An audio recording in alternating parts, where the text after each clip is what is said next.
পরেও যখন second check আপে যাওয়া হয়েছে তারপরে বাড়ি আসার পরে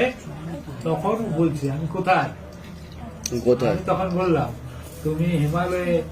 ধ্যান করতে গেছে বাবা 2.5-3 মাস জিজ্ঞাসা করলাম মা যাক আপনারা খুশি তো বাবা রেখেছে তো আপনাদের কথা আপনি যেভাবে কাঁদতে কাঁদতে এসেছিলেন এখনো ভিডিও রানিং চলছে অনেক ভক্তগণ সে ভিডিও দেখেছে তাই তো যান কৃপা হয়ে যাবে কোনো চিন্তার বিষয় নেই আর সঞ্জীব বাবুর কিন্তু অবদান অনস্বীকার্য উনি আপনাদের পাশে কিন্তু ছিল ঠিক আছে বাবুকে আমি বলেছি যে আমার যে কাজটা হচ্ছে এই কাজটা সাকসেসফুলি হোক হ্যাঁ হ্যাঁ আমি এখন কিছু বলবো না